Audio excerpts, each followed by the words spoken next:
What's up, everyone? John Redger from Techno Buffalo here with an unboxing of Amazon's latest and greatest touchscreen e-reader. This is the front side illuminated Amazon Paperwhite. Let's go ahead, unbox it, take a first look, and see if it's worthy to carry the Kindle name. Alright, so here is the box of the Amazon Paperwhite. The Kindle box is on totally black. You got a sort of embossed Amazon smiley face logo there. Nothing really on other sides. We'll go ahead and open it up. We'll run through all the specs and all that kind of business as we go. We'll lift it open, and boom! There is the Paperwhite. Go ahead and pull that out. Kind of light. Push it off to the side. See what else we're going to have in the box? Just a syncing cord, which is micro USB. No more power cord in here. If you want something you can plug into the wall, either use your phone, or you can buy one from Amazon. They'll charge you $10 for it. And then getting to know your Kindle. Getting to know your Kindle. All right, let's push it off to the side, and here is the Amazon Kindle Paperwhite. It's available now. If you do order, though, they're not going to ship until October 22nd. So a lot of different variants you can get here.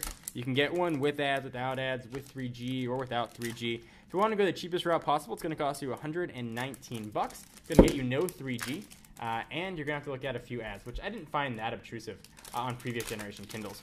If you want to get rid of the ads and you don't want 3G, add another $20, and you're going to go to $139. If you do want 3G, you're going to want to add $40, and you go to $179 with 3G. And if you don't want ads, it can go all the way up to $200, so it can get a little bit on the pricey side. All right, so it is running Amazon's Kindle OS, which is based on Android.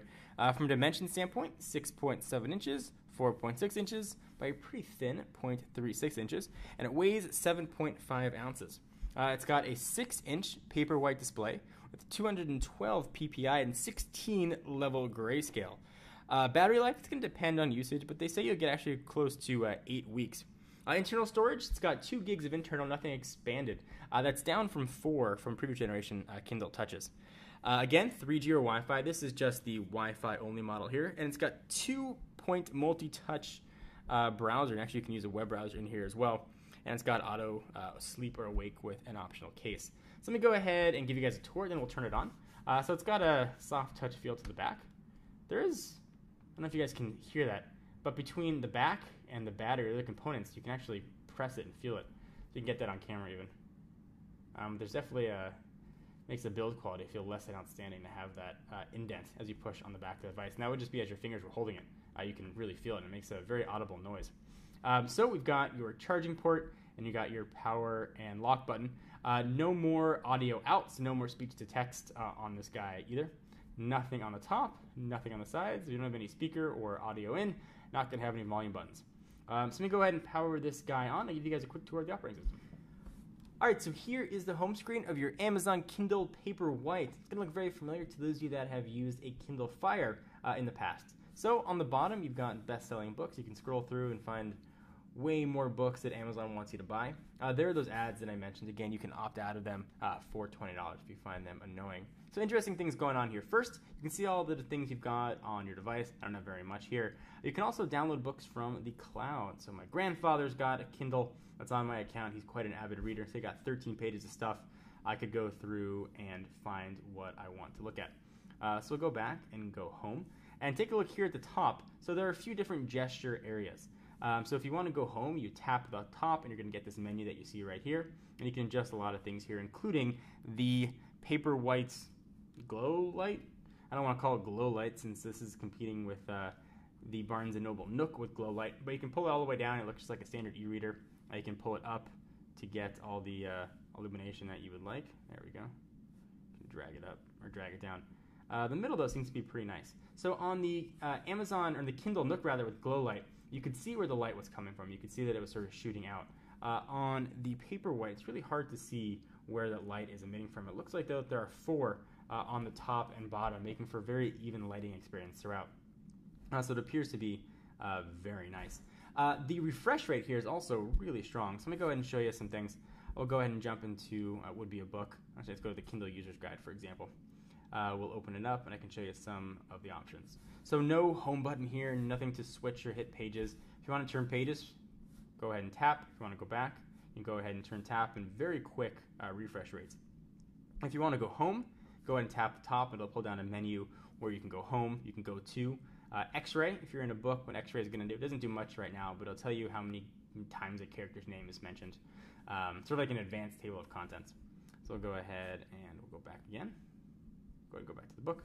You can see down here, it says location 31. If you tap it, it'll learn about your reading speed. It'll tell you estimated time you have to finish your book. For example, previous generation Kindles really just tell you you're on some random location number. Now you can actually see how far you are in your book and how much farther you've left to go. That's actually pretty neat. So we'll go ahead and go back home. And I'll show you some other things I got going on here. If we go to menu, you can see all your different menu options. Let's go ahead and view the experimental browser. Kindles have had a browser for quite a while, but something I want to show you is the keyboard here. So we'll go ahead and select that and see how quickly this responds. So we go to technobuffalo.com.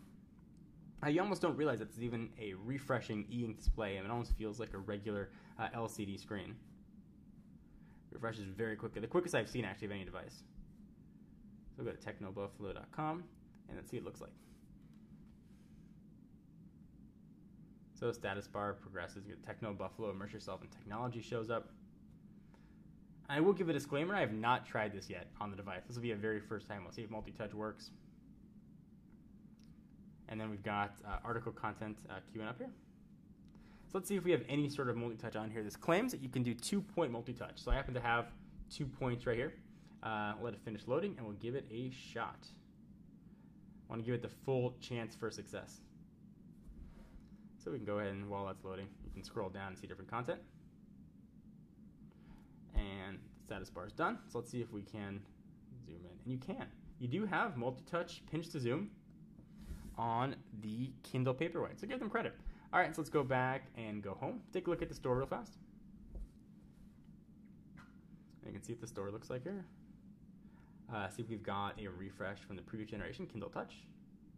Updating your Kindle store experience should take less than a minute. All right, so we'll take a look at that once the experience is done. In the meantime, though, we'll take a look at the menu options here. So storefront recommended for you, and here we are back at the menu. So this is pretty standard. You can select 25. Tons of ways to buy content. Of course, it's what Amazon wants you to do: books, newspapers, and magazines.